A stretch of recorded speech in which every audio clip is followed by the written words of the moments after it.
Hey guys, welcome back to Scottsdale Living Podcast. We've got a fantastic show going on today, and I'm really happy to have David Bauer here.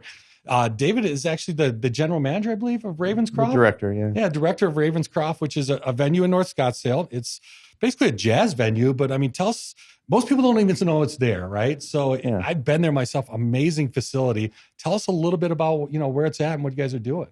Yeah, no, thank you. Ravenscroft is a new, music performing arts venue. We're in North Scottsdale, they call it the Perimeter Complex up there. It's kind of where Pima Princess meets 101 and that little turn there. So we're tucked away in kind of a cool business park area, but it's definitely reaching North Scottsdale, Carefree, the northern parts of town, and got a lot of great visitors that come in there, and so people love coming to our location because they don't have to drive all the way downtown or somewhere in the East Valley. So yeah, I mean, you're sandwiched right between Frank Lloyd Wright and Hayden, right close to the golf course. It's really easy in and out, which is nice. It makes it really convenient. Yeah, so we've been there 2 years. A common question we get a lot is, what is Ravenscroft? Yeah. And so Ravenscroft is a performing arts venue that was envisioned by our founders, Bob and Gretchen Ravenscroft. They've been involved in the community for many years. I mean, we're talking multiple decades. And Bob, through his philanthropy, has invested largely in the ASU Jazz Studies program. Right. He's kind of jazz in the Valley at this point. So Bob himself is he's a very accomplished jazz pianist, originally hailing from Chicago. He and his wife Gretchen have lived here for a very long time, and Bob has been active as a musician himself and recording artist. His heartbeat is jazz. He really resonates with the improvisational jazz space. And so Ravenscroft was this vision that he and Gretchen had of, how do we create like the world's best music venue? How do we create the best performing arts space for music to be presented? So I like to tell people that come through, and I do tours and things, Ravenscroft is an example of architecture, design, technology all coming together. And a little bit of love. There's a little bit of love. A lot of love. Too. Yeah, a lot of love. And really the mission behind it is to, we want to be a light to other people. We want to be a place of hope and love, and just obviously presenting the arts. It's something special about music when it's presented at a high level. Yeah, it really conveys a lot of things to different people.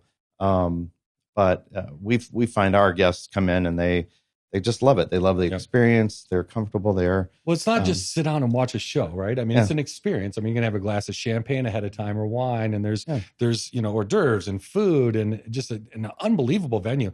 Like, I mean, honestly, David, is there another venue in the Valley that's comparable to what you guys do? Because I really can't think of one. We have two stages. We have the concert hall, which is called Ravenscroft Hall. Right. It's a 200-seat performing arts hall, and it's beautifully appointed with lots of technology and really nice leather seats. And we'll talk about we'll talk about that in a minute. They have there's a very cool acoustic system that we should talk about in there too, which is, there's no place like it in town. I guess you could say the concert hall would be similar to what you'd find at the MIM in their concert space. And then I have a jazz lounge called Jazzbird, which is our second stage, and it's got a full bar, and we can seat about 144 people in there. And every Friday night we do live jazz and dinner, and people can come and So is that? Do you have to plan ahead for that? You buy tickets to it? Yeah, it's all reserved, ticketed. Okay. Yeah. Okay. It used to be more open the first couple of seasons, but because of the demand and the popularity of Jazzbird nights, especially, we had to shift over to advanced. Reserve tickets, which makes it a little bit more enjoyable experience because you can which table you're going to sit at. Pretty set up. That's a killer idea. So tell us, how do you end up in this position? I mean, I know you're an accomplished artist yourself. So what brings you to being the director here at Ravenscroft? Awesome question, and it's really my story or journey into Ravenscroft is just kind of God blessing me personally and give me an opportunity to really bring together all of my life experiences professionally as a musician, an artist, performer, producer type person. Right. And now I'm able to come into this role. I'm a piano player. I love the pianos. So I've already known about the Ravenscroft Pianos, right? The digital version, the software instruments. I had heard about Bob for many years. One of the gentlemen that got me into the role, he's the chairman of our board. He and I used to play racquetball. Sure. And so he would tell me about, the foundation behind Ravenscroft, which is called Music Serving the Word. And, I was very interested in knowing more about that. So I've been aware of it for years. I never met Bob, never really got plugged into the organization directly. But they were getting to a point where they were going to open this facility in 2021 and on the heels of the pandemic, and they were looking for someone with, a skill set that, had the production kind of a rare background. Skill set, to be honest with you. I mean, it's not hanging off the tree, I like to think so, but it's fun. I have the production background, so I get the audio, video, lighting, the technology side, but I also have a deep appreciation for music, performance, and really the kind of the sacred vibe behind it too. Right. It is a nonprofit that is faith-based, and so there are some cool dynamics there with Bob and the foundation. So I have all that experience, and so it was just seemed like a natural fit for me to be able to come into this role, and I'm just absolutely blown away and blessed and so honored to be a part of this operation and to be able to raise up a team and bring a staff together and work with the larger foundation and all the other staff that have already been with Ravenscroft and Music Serving the Word for years. And so it's great. It's fun to see it grow. And I mean, you yourself came, I think, a couple weeks ago and got to see a show. And it's an amazing facility. So kind of mind blowing, which this is obviously a different entity, but still kind of the umbrella, right? Is talk about the pianos. So, I mean, this these are pianos that are as worth as much as a house. It's amazing. Yeah. So a good friend of mine, his name is Michael Spreeman. He's the genius behind the pianos. And so in order to understand the piano story, you kind of need to know that Michael and Bob had a relationship for many years. And so Michael was Bob's personal piano tech. So, Bob, of course, being the artist that he is, had a really nice grand piano in his home. And they've known each other since all the way back to the 80s. So Michael would service his piano and, tune it, regulate it, and all the mechanical stuff. I'm not the super piano nerd like Michael is, but, over time, it just got to a point where, and Michael and Bob were talking, and Bob needed to upgrade his piano or get a new one or something. And why not just make my own piano? Yeah, exactly. So long story short, Michael was like, well, I could gut a piano and rebuild it, or I could just, basically make a new one. And Bob was like, well, how much does that cost? And, Michael, as he tells the story, he's way better at it. He's like, oh, there's no way, it's not possible. It's way too expensive. And, but Bob and Michael agreed to, start a business and go into the business of making premier performance pianos. And so that's how Ravenscroft Pianos started. And they started back in 2004. Wow. So they've been at it, almost 20 years now, that's crazy. I guess. And so what does that look like? I mean, is a new piano, is it a hand done thing? I mean, they're all individually crafted, or is it a production? I mean, I have no idea. Excellent question. So the Ravenscroft Pianos really are in the same way that Bob and Gretchen approached Ravenscroft the building. Sure. How do we build the best performing arts space? The same approach was given to the pianos. Right. What do we need to do to build the world's best performance piano? So Michael, being the expert piano tech that he is, said, well, I need to have, this type of wood for the soundboard and these type of keys and the strings and the tuning pins and all the stuff. And these guys are just, they're artists in their own right. Piano technicians and piano builders are a very special breed of artists that build these magnificent instruments. And pianos are super complex instruments anyway, just with the mechanics. So Bob basically helped fund all of this. And Michael put his time and effort into designing and creating these pianos, and they're literally made by hand right here in Scottsdale. That's fantastic. And that's one of the fun parts of the story. As I talk to people about Ravenscroft and then the pianos, Sure. It's like most people have no idea that a world-class premier performance piano company is right here in Scottsdale. Well, I mean, it's kind of funny, right? Because I mean, a ton of people have no idea that Fender's here either, right? You know, so it's that between the two, that's a heck of a combination. But I mean, so you've got this amazing attention to detail from Bob, and he puts this love into the building. I got to tell you, like sitting inside that venue, the audio quality it's mind blowing. And how do you get to that point? I mean, because I'm used to go, you know, I'm a normal dude. I go to the movie theater and here's the Bose, bom, bom, bom, bom. And I mean, it blew that out of the water. I mean, how do you get there? Again, a very good question. Like I said, architecture, design, technology experts came together in the early days of envisioning Ravenscroft. And so all these disciplines come together to work together with the design of the space. Sure. And then the technology side, you know, acoustically, the concert hall, the Ravenscroft Hall is acoustically dead. Yeah. Like it has no reverberation at all. Okay. Like it's like a sound stage. Sure. The way we create acoustics or acoustic response in that room is through a system by Meyer Sound called Constellation. Okay. If you've ever gone to Cirque du Soleil Theater up in Las Vegas, you know, you've seen their shows. Yeah. You've heard Constellation. You just didn't know it. So is that like the Beatles show that it's run by the Constellation? So any of their venues, all the Cirque du Soleil venues are Meyer Sound. Sure. And so as part of their arsenal of instruments that they use to convey the immersive concert experience or the musical experience, they're creating acoustics through electronics. So the way we do it at Ravenscroft is we have an array of 21 microphones that hang down over the audience. You can't really see them. Sure. And then we have like 61 different speakers, low frequency, high frequency drivers, just all around. Most of them are hidden. You wouldn't even see them if you came into the room. Right. And so what we're doing is we're making the room respond acoustically through electronics and processing. Sure. So these microphones are listening to sound as it generates from one point in the room. Insane. And it's kind of being fed back into the room to create. So it's learning from the music coming at it. It's adjusting on the fly. Yeah, so we can make it sound like a classroom, or we can make it sound like a big giant cathedral. So you clap your hands and it's like that's crazy, right? You know, there's a long tail of what you think is reverb. Sure. And it's really not. We're stretching and compressing the space through electronics, so our ears think that the space is bigger than it really is. And what's really cool about that feature, what I like to tell guests when they come in, I ask, you know, why would it be important for us to have that type of control in a music performance space?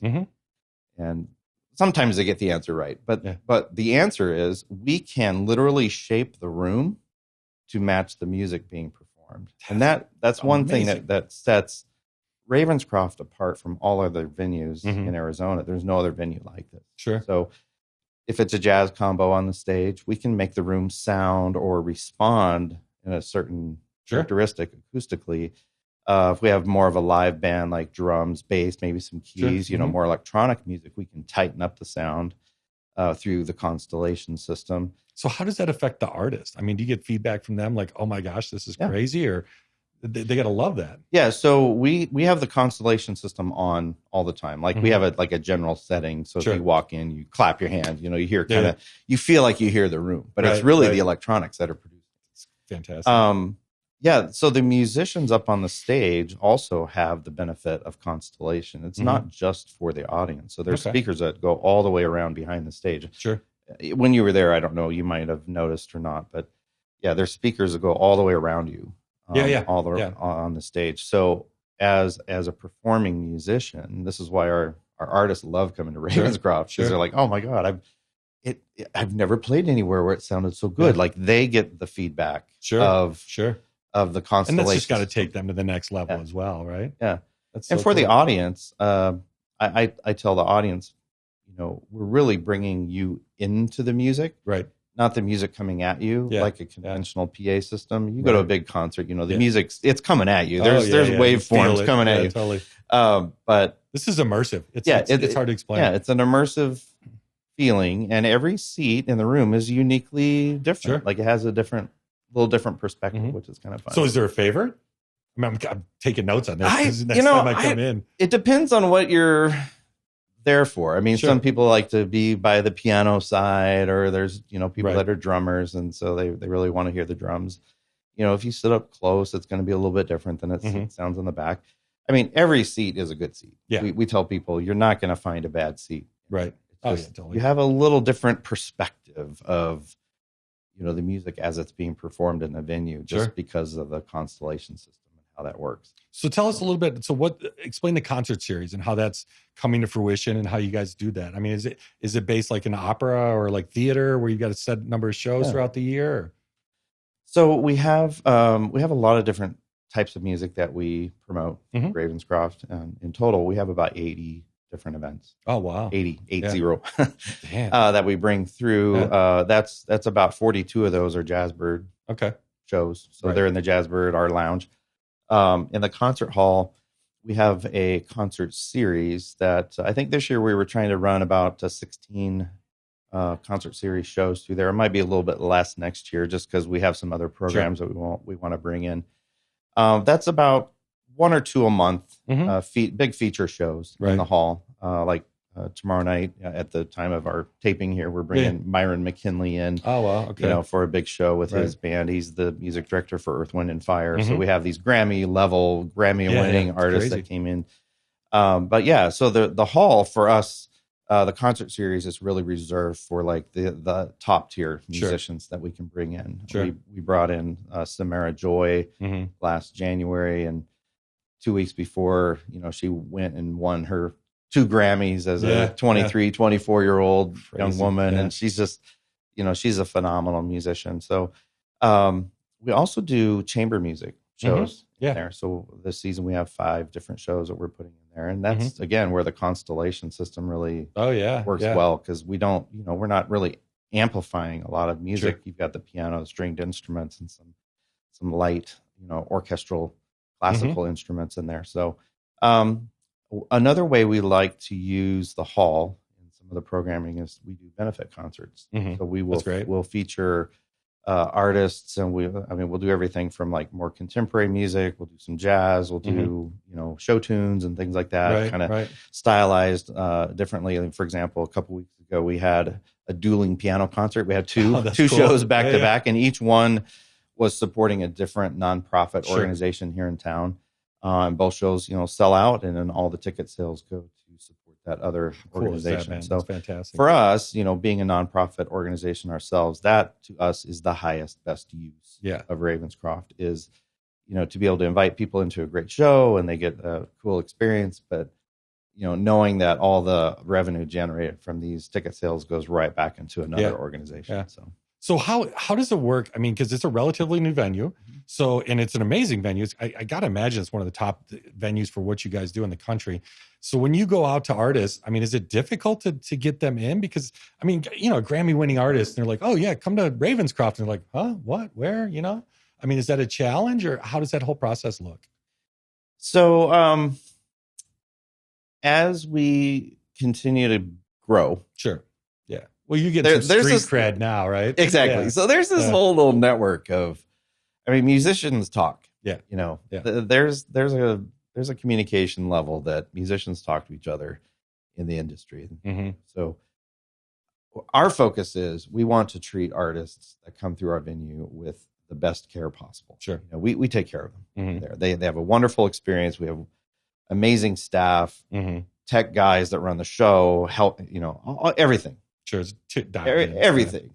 We want them to leave Ravenscroft going, wow, I've never been treated so well, respected, and received, because we want them to be able to perform at their best. Yeah, of course. I've performed a lot of places myself, and, it's not a lot of fun when you go into a dingy, performing arts venue, and they don't treat you great. Totally. And then, you just kind of, just thrown out on the stage and do your thing.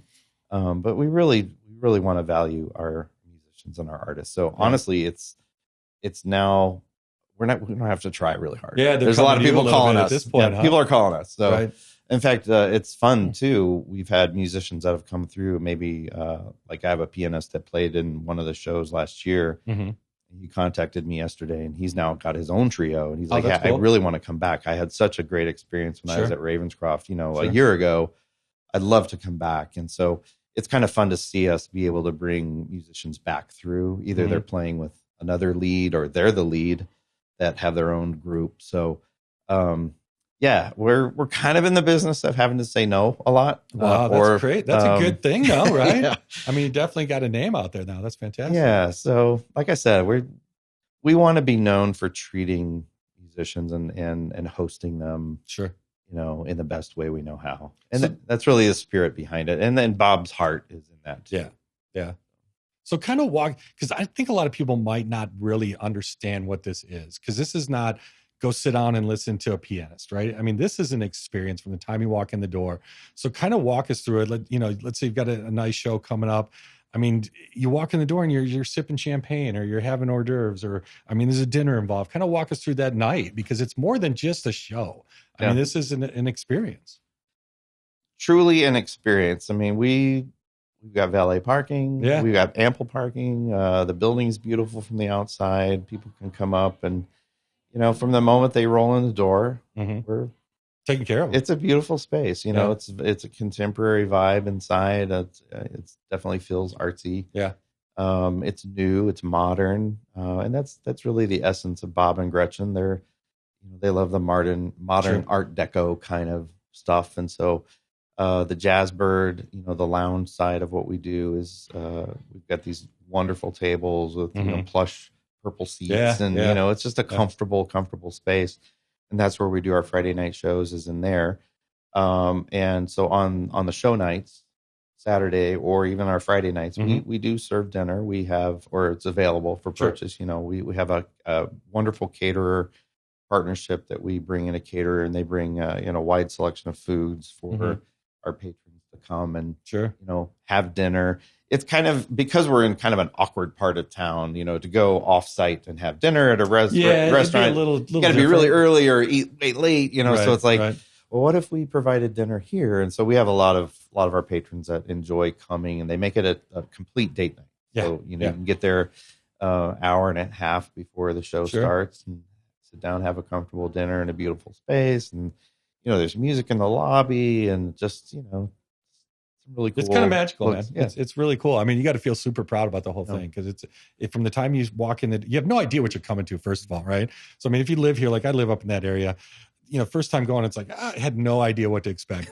But man, you guys deliver. I mean, it's a 5-star experience all the way from the time you park until, the time you get inside or the time you're done. It was just absolutely magical. Well, we really appreciate feedback like that. And I'm so glad you were able to come and experience it for yourself. And that's what we like to hear. Sure. Is that people were comfortable. And I think a lot of folks come in and they love the arts, they love music, but they feel something different there. And we get that comment a lot. I don't know what it is about this place, but we feel something different. And to us, I feel like it's just a combination of a lot of things. Our spirit behind it, the mission behind who we are and what we want to do, sound quality, the quality, food, the people. Yeah. So let's go back to the seats, man. So these seats, you could be sitting in your Ferrari and it's the same leather, right? Again, how do we create the best music performance venue? So Bob and Gretchen, just there's so beautiful in how they wanted to present the space. So they worked with an interior designer who matched them up with a company called Poltrona Frau, and they're out of Italy. Right. Poltrona is they're global. So the leather seats you're sitting on, and most theaters don't have leather anyway. Not. Yeah, totally.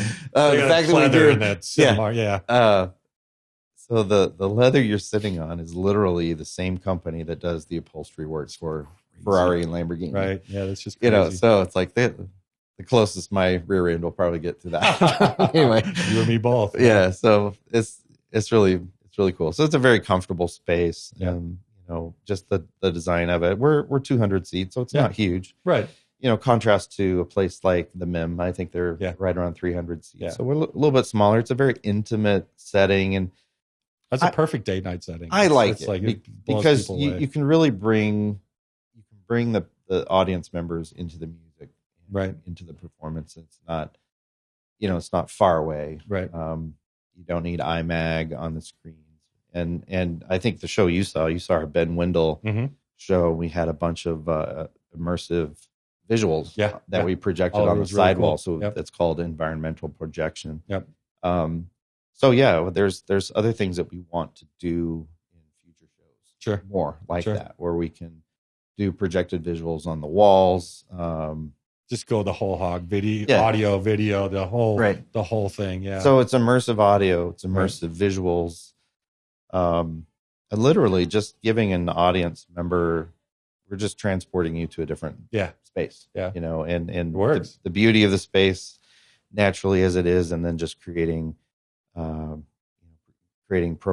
programming and things that will bring them into another experience.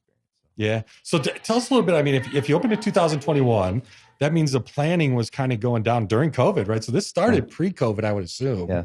So is that a little stressful? I mean, were you there at that point yet, or do you know the So I wasn't part of the organization until 2021. Okay. So I really came into this role after they had rounded third base. Sure. And they're driving home and finishing the construction side. Right. But I was aware of the project all the way back to 2018. Okay. I was actually working with the AVL company that did the audio video lighting installation. Sure. So back in 2018, I had conversations with the company that was helping them, and I was actually working with them at that time. So I was well aware of the project from that perspective. And I knew it was going to be a magnificent space. They were, planning it. They acquired the property back in 2018. Things, of course, slowed down in 2020. Mm-hmm. Construction and the whole world took a break, right? Yeah, totally.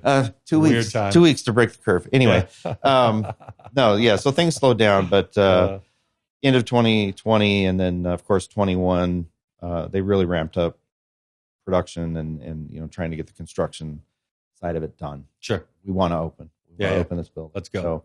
So that's when they brought me in, and I helped, just kind of lead the way with the team and the CEO and the organization. We landed the plane, got this place open. So we feel really fortunate that in the 2021 season, at that end, the fall of 2021, a lot of the venues were opening back up. Right. And it was hard. Well, you probably still had social distancing and everything at that time still.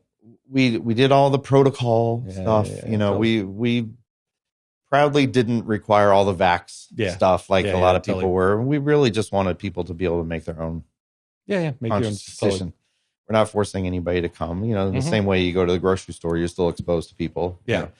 But we took a little criticism over that, but whatever. We were just like, you know what? People can make their decision and we're not a political arm, Yeah, absolutely. So there's a lot of hot emotions about it on all sides, and we didn't get in it. We stayed out of it. Yeah, totally, 100%. And I feel like we were blessed by it. We opened up and we had tremendous response from the public, and concerts started off, and then of course all the venues started relaxing, and now I feel like everybody's open. All the venues are open. Yeah, totally. I've got buddies that work in the tour industry out of Nashville, and they're like, man, all the buses are out. Everybody's gone. Yeah. There's still a few cities a little weird about it, but Nashville's full blown for sure. Yeah. Yeah. So, I mean, tell us the future. I mean, you're only 3 years into this, or almost 3 years into it. Yeah. What's the vision? I mean, obviously you're there with what you're doing now, but is there some big things on the horizon coming up, or what are you looking at?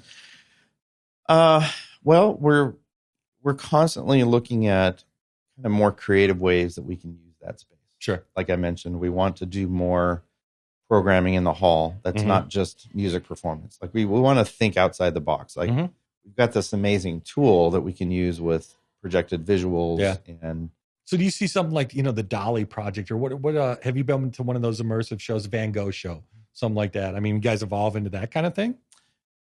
It could be something like that. Okay. In a music venue. Yeah. So we're kind of thinking through, how do we make this better? Like it's awesome now, but how do we make it even better? Yeah. So we've got plans. I love it.